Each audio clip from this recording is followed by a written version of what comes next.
They say every marriage has its seasons. But no one talks about the kind where you're lying next to someone and it still feels like no one's there. When the silence between you gets so loud, it starts to echo inside your chest. I didn't plan this.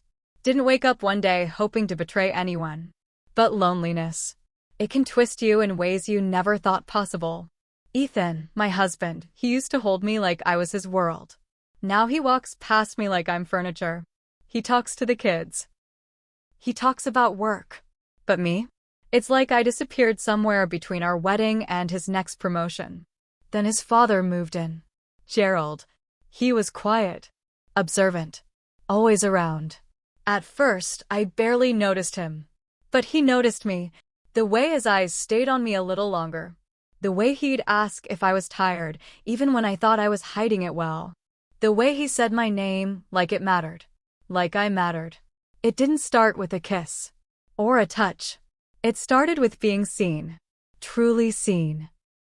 For the first time in years. And it terrified me. Because deep down, I liked it. I started brushing my hair before he came down for breakfast. Started wearing the perfume Ethan never mentioned anymore. And every time Gerald looked at me, I felt something I hadn't felt in a long time, alive. I know how this sounds. I know what you're thinking. But when you've been invisible for so long, even a little attention feels like oxygen. And one night, everything changed. One look. One moment. One choice I can never undo.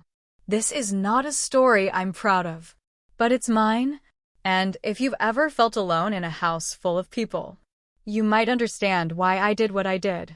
Subscribe to Heartfelt Tales Unfold. Some stories aren't told to be judged. They're told so someone out there can finally exhale and say, "Me too." Ethan wasn't always this way. There was a time years ago when he used to call just to hear my voice. Leave notes on the fridge. Run his fingers through my hair and say things like, "You're the best part of my life." But somewhere along the line, life happened. Work got serious. The kids came. And slowly, piece by piece, we stopped holding each other. Stopped looking each other in the eye. Stopped being us. He's a good man. A good father. But with me, it's like he clocked out a long time ago. Our house is fine. 3 bedrooms, a little garden, the scent of cinnamon on weekends. It looks warm from the outside, but inside, it's quiet in all the wrong ways. Our kids, 6 and 4, they keep me moving. There's always something to do, lunches to pack, shoes to tie, tears to wipe. But at night, when the house goes still, so do I. Then Gerald came. Ethan's father. He moved in after his wife, Ethan's mother, died suddenly. Heart failure. She was ironing clothes when it happened. Gerald didn't grieve loudly. He just showed up one day with 2 suitcases and eyes that looked like they'd seen too much. He was always a strict man. Sharp. Controlled.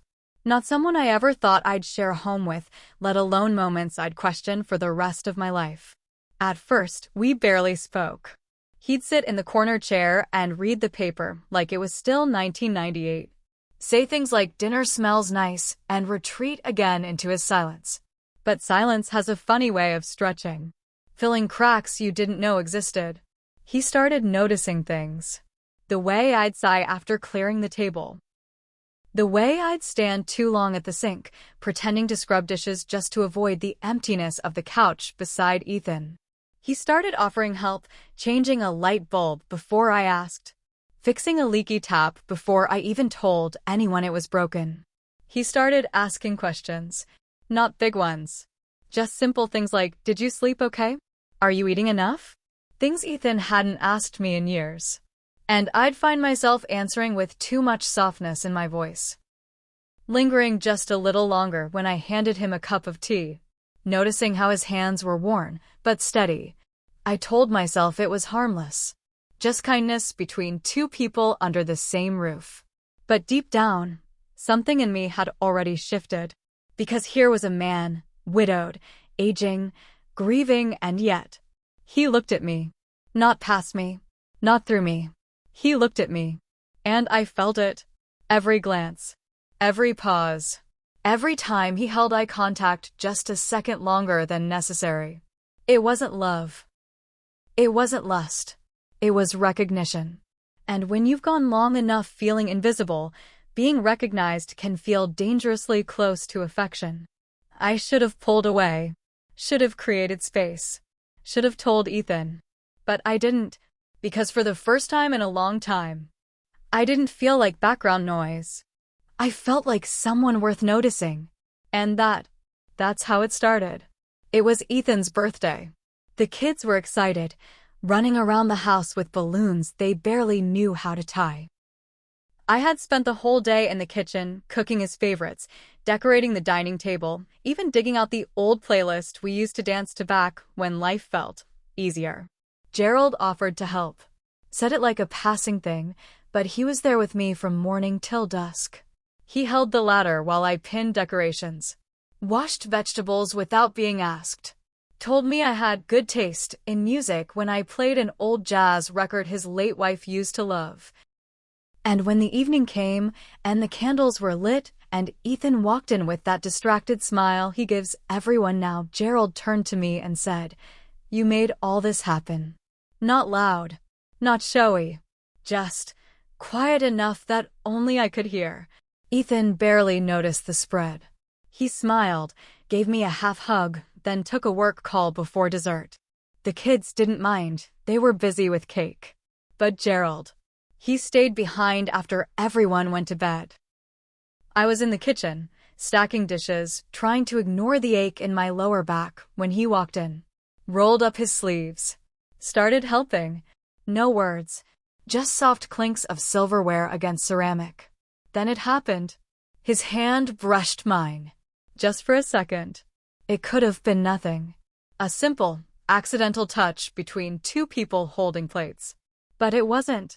Because he didn't move right away. And neither did I. And when I looked up, he was already looking at me. Not with hunger. Not with guilt. But with this quiet knowing. Like he saw all the parts of me that had been forgotten. Like he knew how lonely I was without me ever having to say a word. And then he said it. "You really are something special." I hope Ethan knows that. My heart stopped for a beat. Because it was the first time in a long time someone had said anything like that to me. The words weren't complicated. They weren't even romantic. But the way he said them. Low, steady, eyes locked onto mine like he didn't care if it was right or wrong. That was the moment. The moment the air between us changed. I laughed it off. Said something stupid about how it was just a dinner, no big deal. But even as I turned away, even as I rinsed the last glass and wiped my hands dry, I could still feel the warmth of his hand on mine. Still hear the way he said my name. And later that night, when I laid next to Ethan and stared at the ceiling in silence, all I could think about was that single brush of skin, that whisper of a moment, that feeling of being seen again. It felt like nothing, until it didn't. I wasn't looking for trouble, but something in me cracked, and cracks don't stay hidden forever. They spread. At first, I told myself it was nothing, that I was tired, that the attention felt bigger than it really was because I was just worn out. But the lie didn't hold for long, because I started noticing things. Not about him, about me. The way I looked in the mirror a little longer before going downstairs. The way I adjusted my blouse so it hugged me just right, even if I was just making pancakes. I started wearing the perfume Ethan used to love, the one that had collected dust for months. Put on lipstick while folding laundry. Tucked my hair behind my ear like I used to do when I was 22 and still believed I was beautiful. But it wasn't for Ethan. He didn't notice. He never asked where the scent came from. Never looked twice when I wore something new. Never touched me unless it was routine. A kiss on the forehead. A pat on the back. Polite. Predictable. It had been weeks. Maybe more. I couldn't remember the last time he looked at me like a woman. Not just the mother of his children. Not just the person who reminded him to pay the electricity bill. And that loneliness started to take shape. It wasn't loud. It didn't scream. It whispered. It whispered things I wasn't ready to admit. That maybe I wanted someone to notice me. That maybe I liked being seen. That maybe, just maybe, Gerald's glances made me feel something I'd buried a long time ago. And then came the guilt. This wasn't a stranger. This was my husband's father. A man who had sat at our dinner table for years, held our babies, taught Ethan how to ride a bike, mourned the loss of his wife just months ago. And here I was, feeling things I had no business feeling, wanting something I knew I shouldn't want. I'd go to bed at night and lay in the dark beside Ethan, listening to his soft snore and wonder if I was broken. If something in me had gone so cold that even shame couldn't thaw it. Because I wasn't chasing Gerald. I wasn't flirting. I wasn't planning anything. But I wasn't stopping it either. I let the moments happen. The long eye contact. The gentle good mornings. The quiet offers to help me carry the groceries. I let them happen. And in the silence of my own thoughts, I started to ask myself things I didn't want answers to.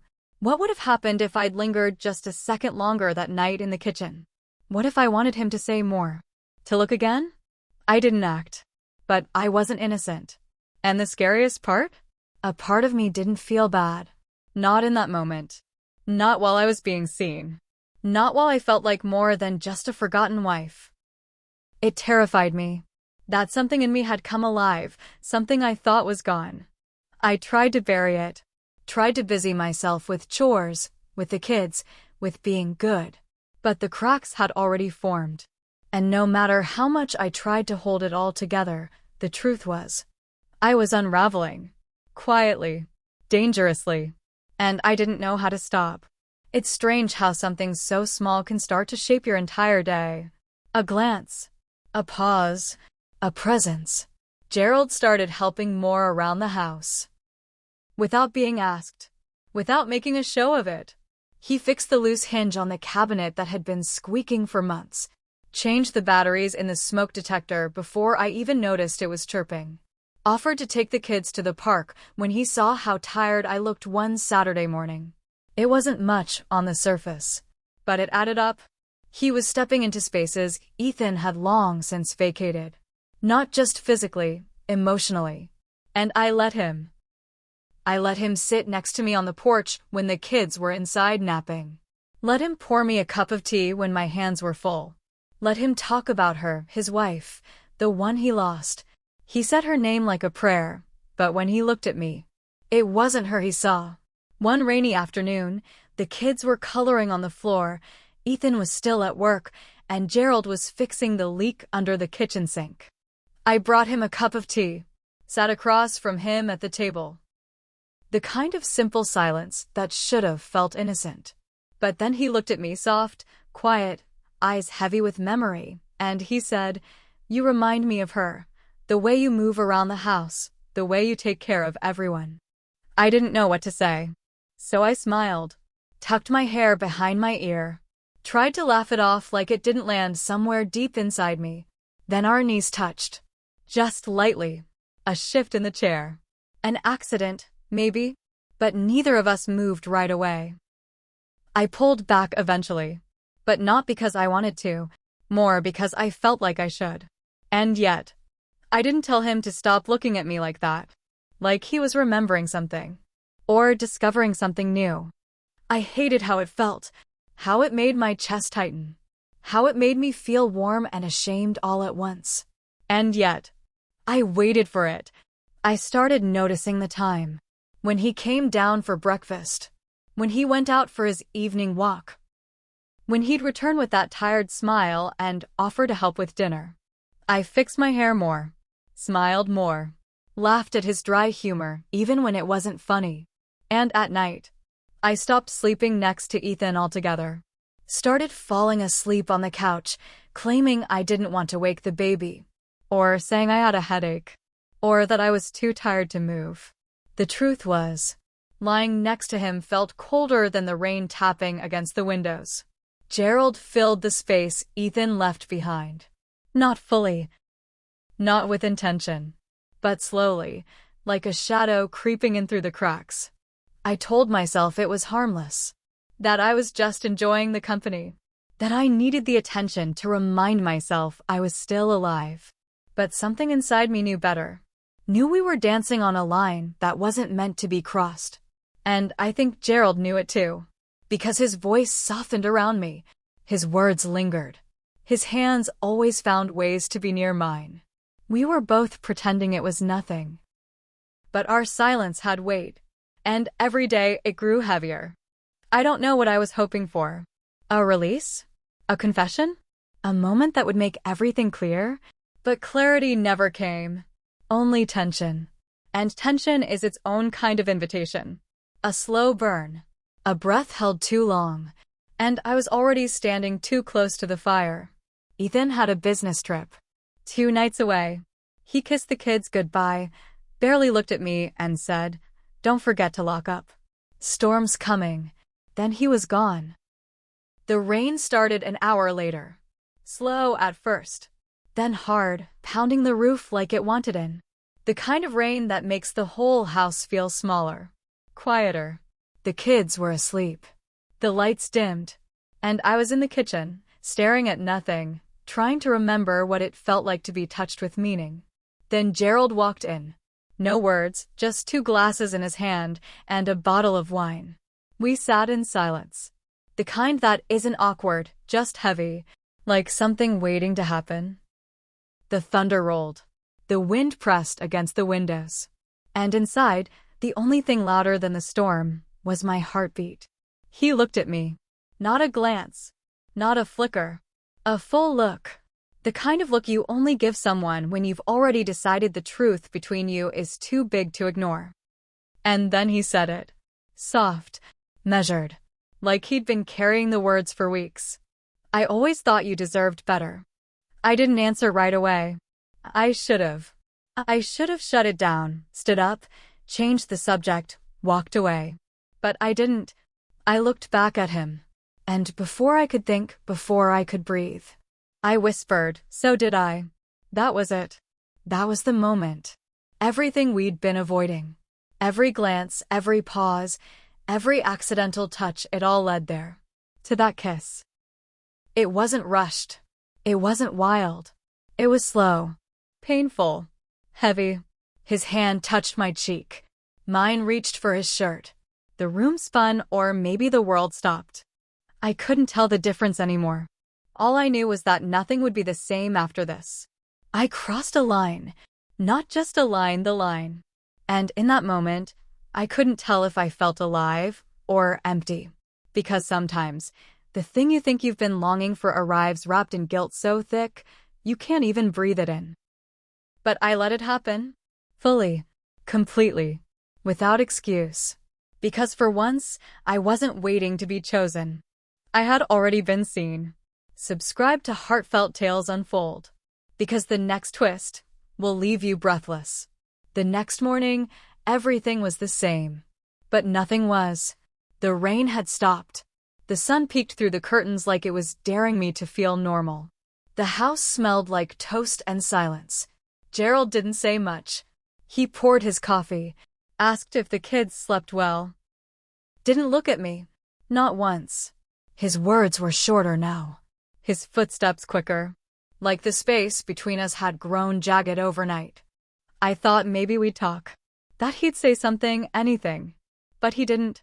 And I couldn't find the words either. Because whatever that night was, it ended the moment the lights came back on.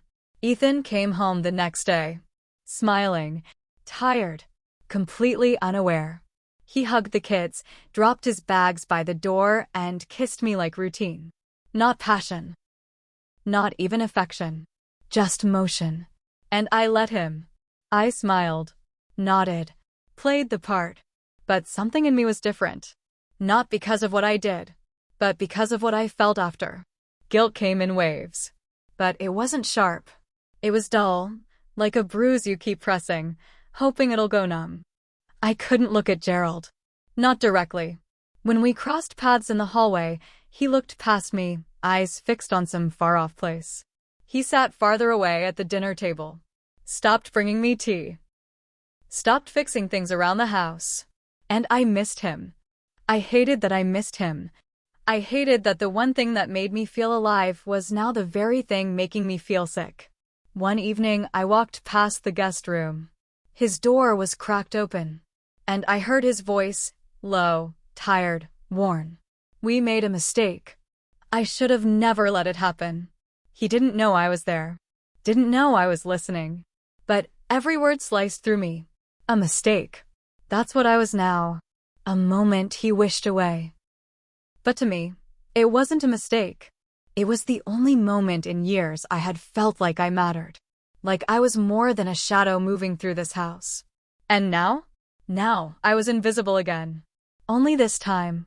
I hated myself too. Not just for what I did, but for needing it so badly. For letting my emptiness become a doorway. For letting someone walk through it. I keep going over that night in my head. The way the room felt. The storm outside. The silence between us that didn't feel empty. Just full of everything we never said. And I wonder, how did I let one moment undo years of loyalty? Was it that simple? One touch, one glance, one sentence whispered in the dark? Or was it years in the making? Years of feeling second, years of quiet meals and quiet nights and being thanked instead of loved? Maybe I was always looking for someone to rescue me from silence. Maybe I mistook attention for affection. Maybe I just wanted someone to say, I see you. Because I didn't want to cheat. I didn't want to hurt Ethan. Or the kids. Or myself. I just wanted to feel like I still mattered. Like there was still a woman under the mother, under the wife, under the weight of everything I was carrying and no one ever asked about. But now all I see is the woman I never thought I'd become. The one who lied. Who stayed silent? Who let someone else's gaze fill a void she should have faced on her own? And Ethan. He still doesn't know. He kisses my forehead in passing. Asks about the groceries. Sleeps facing the other way. Would he even care if he knew? Would it break him? Or would it just confirm what he already stopped feeling? And the kids. God, the kids. They're too young to understand. Too innocent to carry this weight. But every time I look at them, I wonder what kind of woman I want them to remember me as. And Gerald. I don't even know what he sees when he looks at me now. If he looks at all. He called it a mistake. And maybe it was. But it didn't feel like a mistake when it was happening. It felt like water after a long, long drought.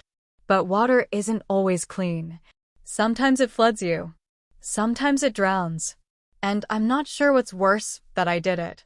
Or that a part of me still doesn't regret it. Have you ever felt so unseen that you made a decision you regret every time you close your eyes? Not because you were evil. Not because you wanted to hurt anyone. But because for once, you just needed to feel real. Tell me your truth in the comments. You don't have to explain it perfectly. You don't have to defend yourself. I'm not here to justify what I did. I'm just here to speak what's real.